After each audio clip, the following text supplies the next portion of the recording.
शहीद कर्नल मनप्रीत के घर पर इस वक्त हम मौजूद हैं।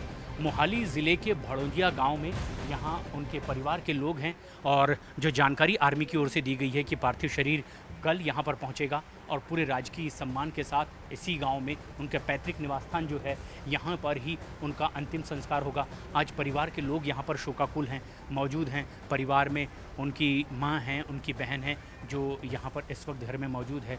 आसपास के भी और जो लोग सांत्वना देने के लिए पहुँच रहे हैं, लेकिन पूरे गांव के लोग ये मानते हैं कि जिस बहादुरी से इसके पहले भी तमाम आतंकियों का वो सामना करते रहे, कई आतंकियों को उन्होंने मौत के घाट उतारा, मनप्रीत जब एक बार ऐसा मौका आया उसी बहादुरी से उन आतंकियों से लड़ने के लिए अनंतनाग में वो वहाँ पर मौजूद थे। और जब जम्मू कश्मीर पुलिस के साथ आर्मी का ये जॉइंट ऑपरेशन चलाया गया, उस वक्त बहादुरी से वो आतंकियों का सामना कर रहे थे, लेकिन शहीद हुए, अपना सर्वोच्च बलिदान दिया। और यहाँ पर देखिए आज शोकाकुल परिवार और आसपास के तमाम वो लोग भी यहाँ पर मौजूद हैं जो बचपन से उन्हें देखा करते थे। और आज यहाँ जिस तरीके का माहौल है उसे देखकर समझा जा सकता है कि जिस जांबाज बच्चे ने देश की रक्षा के लिए लगातार कई ऐसे मिशन को अंजाम तक पहुँचाया, उनकी अगुवाई में कई बड़े बड़े ऑपरेशन हुए, आज अब उस बच्चे के परिवार में लोग सांत्वना देने के लिए इसी तरह से पहुंच रहे हैं। बड़ी तादाद में दूर दूर से भी लोग यहां पर आ रहे हैं। हालांकि उनकी पत्नी और बच्चे इस वक्त पंचकुला में मौजूद हैं जहां पर वो जॉब करती हैं, उनकी बहन के ही घर में वो मौजूद हैं। लेकिन अब बताया जा रहा है कि यहाँ पार्थिव शरीर जब घर पर पहुँचेगा कल दोपहर बाद, उसके बाद पूरे राजकीय सम्मान के साथ उनका अंतिम संस्कार किया जाएगा। लगातार बहुत से लोग यहाँ पर मौजूद हैं, उनके भाई संदीप भी यहाँ पर मौजूद हैं घर में ही। और उन्होंने बताया कि अभी आर्मी की ओर से ये जानकारी दी गई है कि कल दोपहर बाद जब पार्थिव शरीर यहाँ पर पहुँचेगा कर्नल का, तब उनका अंतिम संस्कार किया जाएगा। और संदीप भी, छोटे भाई कर्नल के, इस वक्त यहीं घर पर ही मौजूद हैं। लगातार ऐसे लोगों की जो कॉल्स आ रही है उसे भी अटेंड कर रहे हैं कि आखिर इस वक्त घर पर क्या बीत रही है। लेकिन इस वक्त एक और बेहद अहम और बड़ी खबर आ रही है।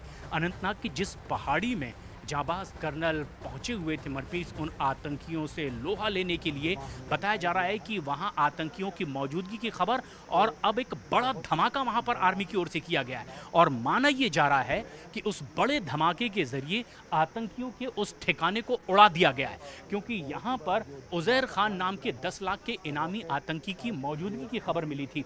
और उसके बाद इस पूरे इलाके की घेराबंदी की गई है और बताया जा रहा है कि इस सर्च ऑपरेशन में अब उस अनंतनाग की पहाड़ी की चोटी पर एक बड़ा धमाका हुआ है, जिसमें आर्मी ने जम्मू कश्मीर पुलिस के साथ में जॉइंट ऑपरेशन चला करके आतंकियों के उस ठिकाने को ही उड़ा दिया है। क्योंकि जहां ये एनकाउंटर रुक रुक करके लगातार जारी था, वहां अब उसे अंजाम तक पहुंचाने के लिए ये एक बड़ा धमाका किया गया। और जो तस्वीरें इस वक्त आप देख रहे हैं देश के number 1 news channel news 18 India पर, ये उसी धमाके के वक्त की तस्वीर है।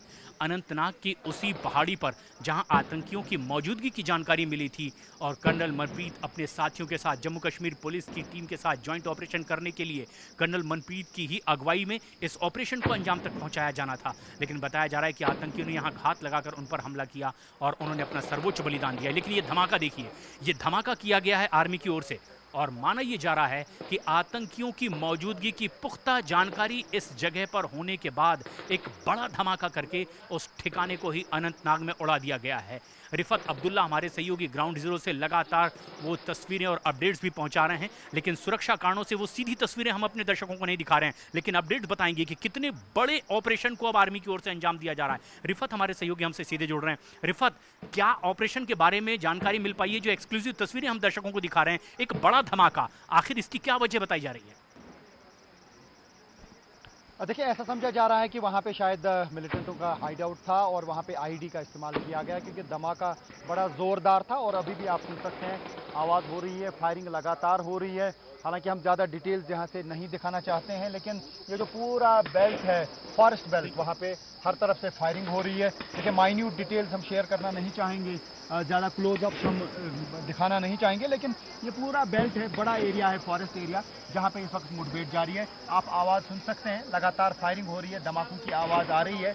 पहले भी यूबीजीएल जो है उसका इस्तेमाल किया गया था, ग्रेनेड का इस्तेमाल किया गया था। तो धमाके लगातार सुबह से हो रहे हैं, फायरिंग हो रही है। तो ऐसा ही समझा जा रहा है कि जो 2 मिलिटेंटों की बात की है पुलिस ने कि यहाँ पे वो उनको एनसर्कल किया गया, यानी घेरे में वो रखे गए हैं, तो शायद उन्हीं के साथ ये मुठभेड़ चल रही है, जो ऐसा समझा जा रहा है। लेकिन जो अभी धमाका हुआ थोड़ी देर पहले, ऐसा भी अंदाज़ा लगाया जा रहा है कि शायद वहाँ पे मिलिटेंट, हो सकता है कि कोई हाइड आउट रहा हो और उस हाइड आउट को तबाह करने के लिए आईडी का इस्तेमाल किया गया हो, या ऐसा लगता है कि सुरक्षा बलों को शक होता कि वहाँ पे मत मिलिटेंट छुपे हुए हैं, आईडी वहाँ पे धमाका किया गया ताकि उनको मार गिराया जा सके। तो ये फायरिंग जो है बिल्कुल इस वक्त फॉरेस्ट के टॉप पे चल रही है, लगातार फायरिंग का सिलसिला जारी है। जिस तरीके से आपको मालूम है कि कल जो पहला एनकाउंटर हुआ था या पहला जो कांटेक्ट एस्टैब्लिश हुआ था वो ये वाले फॉरेस्ट से नीचे, लेकिन अब ये दायरा पूरा बढ़ा दिया गया। अब आर्मी, सीआरपीएफ और पुलिस के लोग चप्पे चप्पे पे तैनात हैं।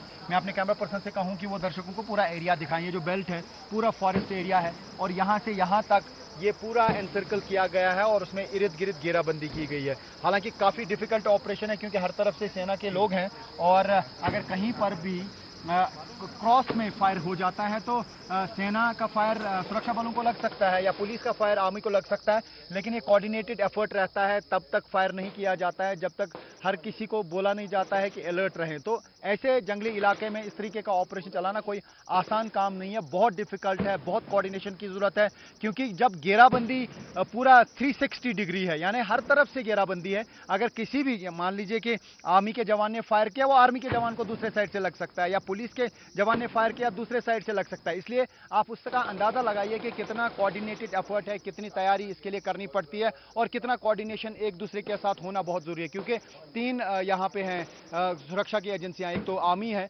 पुलिस है, सीआरपीएफ है, पुलिस की एसओजी है वो भी आगे फ्रंट लाइन पे लड़ रही है और आर्मी सेना के जो पैराट्रूपर्स हैं वो भी आगे फ्रंट लाइन पे लड़ रहे हैं और माउंटेनर्स की टीम को इसीलिए लाया गया था ताकि बॉडीज रिट्रीव की जाएं और उसके बाद फिर से मुठभेड़ जो है वो शुरू हुई और लगातार आप सुन सकते हैं आवाज़। प्रशांत, आप आवाज़ सुन सकते हैं, उससे आप अंदाज़ा लगा सकते हैं कि किस तरीके से लगातार फायरिंग हो रही है, धमाकों की आवाज़ सुनाई दे रही है।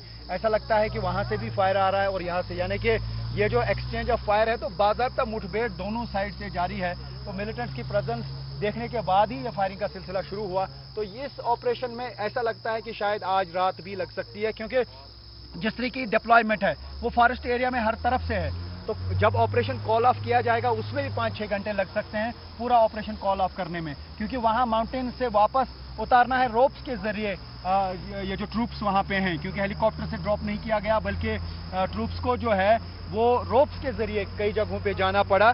जो माउंटेनर्स लाए गए थे, ट्रैकर्स लाए गए थे हाई अल्टीट्यूड वारफेयर स्कूल से।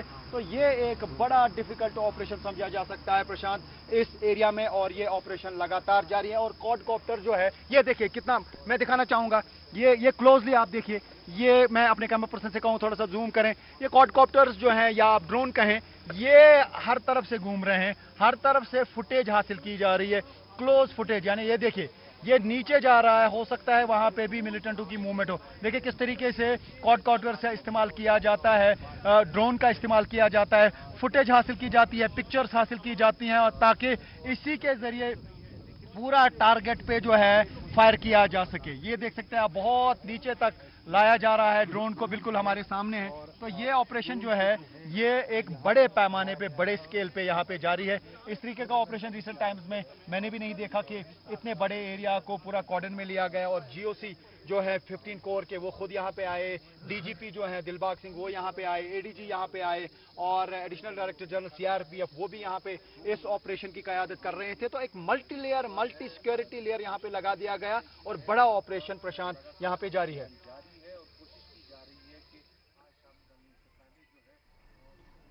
तो ये कुछ देर पहले की तस्वीर इस वक्त आपके सामने मौजूद है। देखिए अभी भी ये मुठभेड़ जारी है, गोलियों की आवाज़ भी आप सुन पा रहे थे और हमारे सहयोगी रिफत भी दिखा रहे थे मौके से।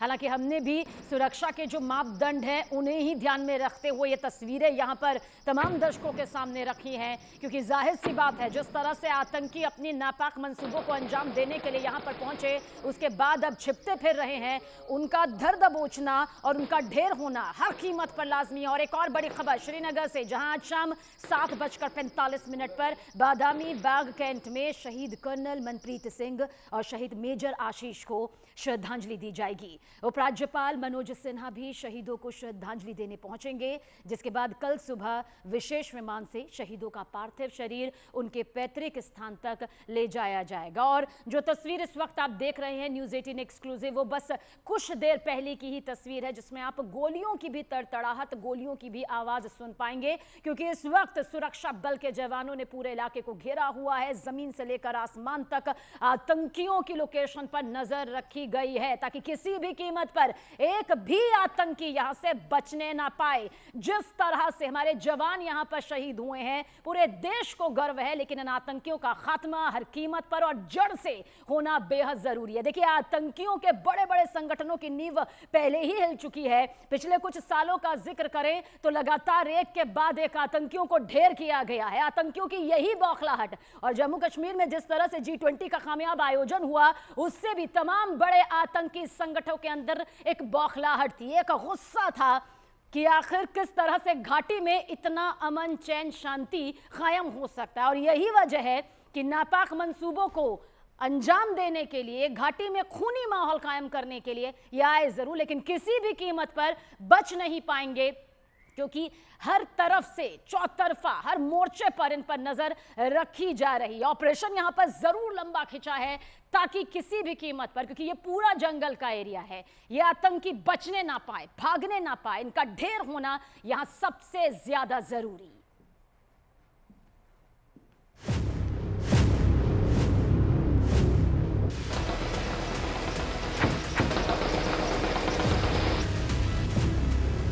क्या मिलिटेंसी खत्म हो गई? ये खत्म नहीं होगी जब तक कोई रास्ता न ढूंढा जाए।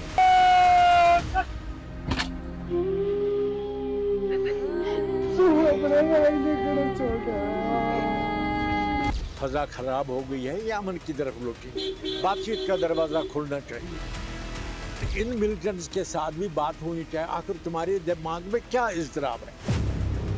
तक हम अलग थलग नहीं करेंगे पाकिस्तान को, नहीं तो उनके लिए बिजनेस एज नॉर्मल। हाँ जी, ठीक है।